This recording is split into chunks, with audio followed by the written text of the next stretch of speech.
میرا نام سعدیہ ہے۔ ہم گاؤں میں رہتے تھے۔ ہمارے گاؤں کا ماحول بہت سخت تھا۔ رسم و رواج کی بہت پابندی کی جاتی تھی۔ لڑکے تو پڑھ لکھ لیتے مگر لڑکیوں کو گھر بیٹھ کر میٹرک کرنا پڑتا تھا۔ میں نے بھی میٹرک کر لیا تھا اور اب آگے پڑھنا چاہتی تھی۔ میرے بابا بہت سخت گیر قسم کے انسان تھے، لیکن مجھ سے بہت پیار کرتے تھے۔ اسی لیے انہوں نے ایف اے کے لیے پرائیویٹ میرا داخلہ بھجوا دیا اور میں گھر بیٹھ کر تیاری کرنے لگی۔ قبائلی علاقوں میں جھگڑے ہونا بہت معمول کی بات ہے۔ میرے بڑے بھائی کی بھی ایک دن مخالف قبیلے والوں سے لڑائی ہو گئی، جس میں ان کا لڑکا مارا گیا۔ لڑائی ان کی جانب سے شروع ہوئی تھی اور میرے بھائی نے اپنے دفاع میں گولی چلائی، لیکن پنچایت بیٹھی اور جن لوگوں کا لڑکا مارا گیا تھا انہوں نے قصاص لینے سے انکار کر دیا اور میرا رشتہ مانگ لیا۔ جس سے وہ میری شادی کرنا چاہتے تھے وہ پہلے سے ہی شادی شدہ تھا اور اس کی حرکتیں بھی اچھی نہیں تھی۔ میرے بابا نے ایسے شخص کو میرا رشتہ دینے سے انکار کر دیا۔ پنچایت نے بابا کی ایک نہ سنی اور میرا رشتہ اس شخص سے طے کر دیا گیا۔ میں 21 سال کی تھی اور وہ 40 سال کا ایک بد کردار آدمی تھا۔ میرے بابا بھی ہرگز میری اس شادی سے خوش نہیں تھے اور چاہتے تھے کہ مجھے رات کے اندھیرے میں لے کر شہر اپنے دوست کے گھر چلے جائیں، اور انہوں نے ایسا ہی کیا۔ بابا کے دوست کا ایک ہی بیٹا تھا جو شہر کے ہاسٹل میں پڑھتا تھا۔ بابا نے اپنے دوست کے آگے ہاتھ جوڑ کر کہا کہ میری بیٹی کو اپنی بہو بنا لو۔ بابا کے دوست بہت اچھے انسان تھے۔ انہوں نے حامی بھر لی اور میرے بابا مجھے وہاں چھوڑ کر گاؤں واپس چلے آئے۔ بابا کے دوست کا رویہ تو مجھ سے بہت اچھا تھا مگر ان کی بیوی کو میں ایک آنکھ نہیں بھاتی تھی۔ وہ ہرگز اپنے بیٹی کی مجھ سے شادی کرنے پر تیار نہ تھی۔ ایک دن میں نے ان لوگوں کو باتیں کرتے سنا۔ انکل بہت غصے سے کہہ رہے تھے کہ اپنے بیٹے کو سمجھاؤ، اس کی شادی وہی ہوگی جہاں میں چاہوں گا۔ اگر اس نے میرے فیصلے کے خلاف جانے کی کوشش کی تو تم دونوں ماں بیٹے کو گھر سے نکال دوں گا۔ آنٹی کہنے لگی، آپ کا اکلوتا پڑھا لکھا بیٹا ہے وہ، ایسے کیسے آپ کسی بھی ان پڑھ اور گاؤں کی گنوار لڑکی سے اس کی شادی کر دیں گے؟ مگر انکل نہ مانے اور زبردستی اپنے بیٹے کو گھر بلا لیا اور میری شادی اس سے کروا دی۔ لیکن اس لڑکے نے میری شکل تک کو دیکھنا گوارا نہیں کیا اور نکاح کے فوراً بعد کہیں چلا گیا۔ سسر نے مجھ سے بہت پیار سے کہا کہ آہستہ آہستہ وہ ٹھیک ہو جائے گا، اسے وقت دینا چاہیے۔ ساس کا رویہ بالکل بھی اچھا نہیں تھا، وہ مجھے ذرا بھی پسند نہیں کرتی تھی۔ میرا شوہر واپس ہاسٹل چلا گیا تھا۔ زندگی اچھی خاصی گزر ہی رہی تھی۔ انکل نے میرا کالج میں داخلہ بھی کروا دیا مگر میری قسمت شاید اس میں سکھ کا سانس لینا تھا ہی نہیں۔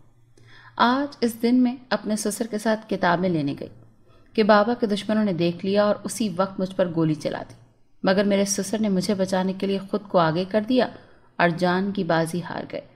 میرے بابا ان کے جنازے پر آئے تو بہت شرمندہ تھے۔ وہ مجھے اپنے ساتھ لے جانا چاہتے تھے مگر ساس نے منع کر دیا۔ ساس نے اسی وقت سامان پیک کرنا شروع کیا اور مجھے لے کر دوسرے شہر آ گئی۔ وہ مجھے سزا دینا چاہتی تھی اور ساری عمر میرے گھر والوں کو میری شکل کے لیے ترسانا چاہتی تھی۔ دوسرے شہر میں آ کر مجھ پر میری ساس نے ظلم کی انتہا کر دی۔ وہی مجھے اپنے شوہر کی موت کا ذمہ دار سمجھتی تھی۔ بات بات پر مجھے پیٹ دیتی، پورے گھر کے 5 بار صفائیاں کرواتی، کھانا کھانے لگتی تو آگے سے اٹھا لیتی۔ مجھے پھر سارا دن بھوکا رہنا پڑتا۔ مجھے تو اپنے شوہر کا نام تک نہیں معلوم تھا۔ ایک دن میں کمرے کی صفائی کر رہی تھی کہ باہر سے ساس کی خوشی سے چلاتی ہوئی آواز آئی۔ اس کا بیٹا آیا تھا، یعنی میرا شوہر۔ میں خوشی سے باہر جانے لگی تو ساس نے میرے کمرے کا دروازہ بند کر دیا۔ ان کی باتوں سے مجھے پتا چلا کہ میرا شوہر شاید کہیں جا رہا ہے۔ کہنے لگا، اماں میں آپ کو پیسے بھیجتا رہوں گا، اپنا خیال رکھیے گا، آپ کا جب بھی جی چاہے مجھ سے ملنے آ جائیے گا، میں اب دوبارہ یہیں نہیں آؤں گا۔ اسے جب طلاق چاہیے ہوگی بھجوا دوں گا، اس لڑکی سے پوچھ لینا۔ وہ چلا گیا بغیر مجھ سے بات کیے۔ طلاق کا لفظ سن کر ہی میں کام گئی۔ ہمارے خاندان میں بلکہ پورے گاؤں میں آج تک کسی کی طلاق نہیں ہوئی تھی۔ اگر میں طلاق لے کر جاتی تو بدنام ہو جاتی۔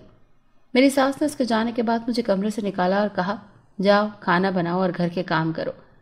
میرا شوہر ہر مہینے پیسے بھیجا کرتا تھا، لیکن میری ساس سارے پیسے خود رکھ لیتی اور 1 روپیہ تک نہ مجھے دیتی۔ ایک دن ساس گھر پر نہیں تھی کہ اس کا فون آ گیا۔ میں نے ڈرتے ڈرتے بات کی تو کہنے لگا، تم جب تک چاہو وہاں رہ سکتی ہو، جب آزاد ہونا چاہو مجھے بتا دینا۔ بس اس کے بعد فون بند ہو گیا اور میں اپنی قسمت کو کوسنے لگی کہ کیا زندگی ہے میری۔ میرا اب اس قید خانے میں رہ کر دل اکتا گیا تھا، باہر جانے کو دل کرتا تھا۔ ہمارے محلے کی کچھ لڑکیاں فیکٹری جاتی تھیں۔ میں نے ساس سے کہا کہ میں بھی چلی جایا کروں تو اس نے جانے کیسے اجازت دے دی۔ میں فیکٹری جانے لگی۔ وہ کپڑوں کی ایک فیکٹری تھی جہاں ساری ان پڑھ لڑکیاں کام کرتی تھیں۔ واحد میں تھی جس نے میٹرک کیا ہوا تھا۔ فیکٹری کے مالک کے بارے میں مشہور تھا کہ وہ بہت کھڑوس اور حسین ہے. دفتر بھی کبھی کبھی آتا ہے کیونکہ اس کے اور بہت سے بزنس ہیں. مجھے مالک سے بھلا کیا دلچسپی ہونا تھی، میں تو شادی شدہ تھی. اسی لیے لڑکیوں کو اس کے لیے آہیں بھرتا دیکھ کر میں ہنس دیتی تھی. مجھے وہاں کام کرتے 2 مہینے ہو گئے تھے. میری ساری تنخواہ ساس لے لیتی تھی، مگر پھر بھی میں خوش تھی کہ کچھ وقت تو گھر سے باہر گزارنے کو مل جاتا ہے. 2 مہینے بعد ایک دن خبر ملی کہ مالک وزٹ پر آ رہا ہے. ساری لڑکیاں اگلے دن تیار ہو کر فیکٹری آئیں. میرے پاس تو ڈھنگ کا لباس تک نہیں تھا، اسی لیے میں وہیں سادہ سے کپڑے پہن کر چلی گئی. مالک راؤنڈ پر نکلا، تب میں نے اسے دیکھا. وہ واقعی بڑا ہینڈسم تھا، کوئی بھی لڑکی اس کی خواہش کر سکتی تھی. کچھ دیر بعد اس نے ورکرز کو باری باری اپنے دفتر میں بلایا. میری باری پر وہ چونک گیا اور کہنے لگا، ساری لڑکیاں بہت سج دھج کر آئی ہیں اور آپ اتنی سادہ. میں نے کہا، مجھے سادگی ہی پسند ہے. اس نے جب پوچھا کہ میں شادی شدہ ہوں یا نہیں تو میں نے کہا، نہیں، میں شادی شدہ نہیں ہوں. میں سب کو یہی کہتی تھی کہ میری ابھی شادی نہیں ہوئی. اگر کہہ دیتی تو سب مجھ سے میرے شوہر کے بارے میں پوچھتے، جس کے نام تک کے بارے میں مجھے علم نہیں تھا. تو میں کیا جواب دیتی؟ مالک کو میری سادگی اور میرا کام بہت اچھا لگا.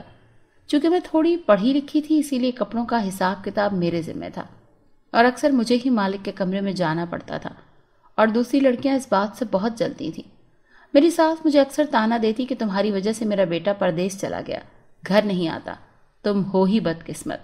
میں چپ کر کے ساس کی باتیں سنتی رہتی اور کر بھی کہہ سکتی تھی. دوسری طرف مالک کا رویہ میرے ساتھ بہت اچھا ہوتا جا رہا تھا. مجھے محسوس ہونے لگا تھا کہ شاید وہ مجھ میں دلچسپی لینے لگا ہے، کیونکہ اب اس کا زیادہ تر وقت ہماری فیکٹری میں ہی گزرنے لگا تھا. میں نے فیصلہ کیا کہ اس سے تھوڑا فاصلہ رکھنا چاہیے، مگر رکھ نہ پائی کیونکہ اندر ہی اندر میں بھی اسے پسند کرنے لگی تھی. اس کی عادتیں بہت اچھی تھیں. ہماری بات چیت بڑھنے لگی. وہ اکثر مجھ سے پوچھتا تھا کہ میں کہاں رہتی ہوں. میں تمہارے گھر آنا چاہتا ہوں، مگر میں نے اسے کبھی نہیں بتایا تھا. ہمیشہ ادھر ادھر کی باتیں کر کے ٹال دیتی. ایک دن میں گھر سے کام کر کے نکلی تو اس کی گاڑی اپنی گلی میں آتے دیکھی. شاید وہ مجھے ڈھونڈتے ڈھونڈتے یہاں تک آن پہنچا. میں جلدی سے سامنے والے گھر میں گھس گئی کیونکہ میں نہیں چاہتی تھی کہ وہ مجھے دیکھ لے. بعد میں پتہ چلا کہ ساس کا بیٹا یعنی میرا شوہر اس سے ملنے آیا تھا. ساس نے کہا، میں اپنے بیٹے کی دوسری شادی کر دوں گی. وہ تمہیں طلاق دینا چاہتا ہے، مگر میں ایسا نہیں چاہتی تھی کہ وہ تمہیں طلاق دے. اسی لیے میں نے اسے منع کر دیا اور کہا کہ جس سے چاہو دوسری شادی کرو، مگر تمہیں طلاق نہیں دے سکتا. ایسے کیسے میں تمہیں جانے دوں؟ مجھے افسوس ہوا کہ میں نے جلدی جلدی گاڑی تو دیکھ لی مگر گاڑی کے اندر بیٹھا ہوا شخص نہیں دیکھ پائی. کاش میں اس وقت گھر پر ہوتی تو اس سے خود بات کر لیتی کہ اب مجھے آزاد کر دو. میری فیکٹری کے مالک کا نام تیمور تھا اور وہ بہت اچھا تھا. ہم دونوں ہی ایک دوسرے کو پسند کرنے لگے تھے. کچھ عرصہ گزرنے کے بعد اس نے مجھے شادی کے لیے پرپوز کیا تو میں سوچنے لگی اور میں نے تھوڑا سا وقت مانگا کیونکہ میں چاہتی تھی کہ پہلے شوہر سے طلاق لے لوں. تیمور اپنی ماں سے مجھے ملوانا چاہتا تھا. روز مجھ سے کہتا مگر میں ٹال دیتی کیونکہ میں پہلے اپنی طلاق والا معاملہ نمٹانا چاہتی تھی. مگر ایک دن وہ بغیر بتائے مجھے ایک ریسٹورانٹ لے گیا. مجھے لگا ہم کھانا کھانے آئے ہیں، مگر اس نے تو میرے سر پر یہ کہہ کر آسمان ہی گرا دیا کہ وہ مجھے یہاں اپنی ماں سے ملانے لایا ہے. میں گھبرا گئی، لیکن پھر سوچا بعد میں بھی تو ملنا ہے تو ابھی ہی کیوں نہ مل لوں. اسی وقت میں نے سامنے سے اپنی ساس کو ایک عورت کے ساتھ اندر آتے دیکھا تو میری جان نکل گئی. اگر وہ مجھے دیکھ لیتی تو قیامت آ جاتی. میں فوراً اٹھی اور بغیر کچھ کہے وہاں سے جلدی سے بھاگ گئی. اگلے دن تیمور کافی ناراض ہوا کہ میری ماں انتظار کرتی رہی مگر تم واپس ہی نہیں آئی.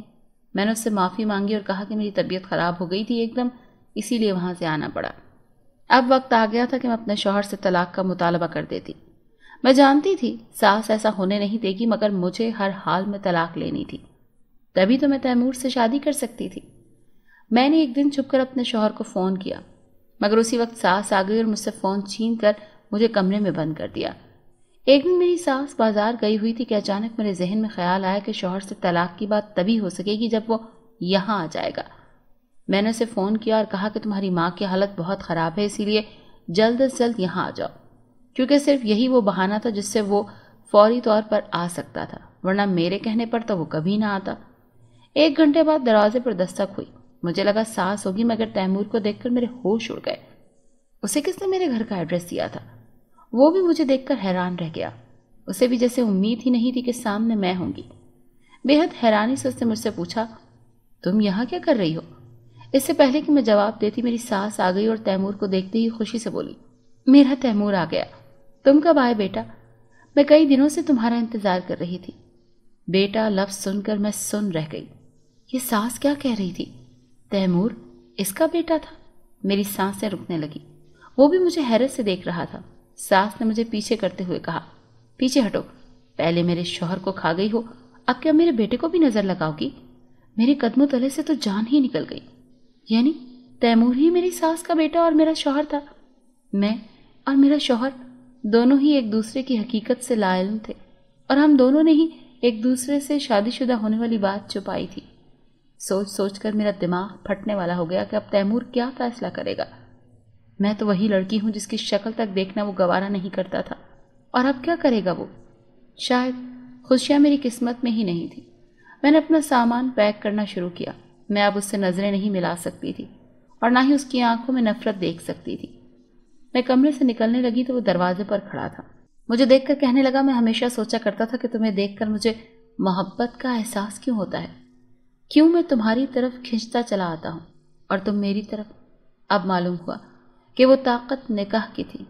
تم میری بیوی ہو، اور میں نے پچھلے سالوں جو بے اعتنائی برتی اس کے لیے مجھے معاف کر دو۔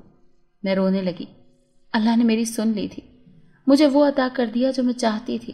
میری ساس ایسا ہرگز نہیں چاہتی تھی، مگر ہمیں امید تھی کہ کبھی نہ کبھی وہ ہمارے رشتے کو قبول کر لے گی۔ زندگی میں بہار آ گئی تھی، اور میں اپنے پروردگار کی مشکور تھی جو دلوں کے بھید سے خوب واقف تھا اور دل کی مراد پوری کرنے پر قادر بھی۔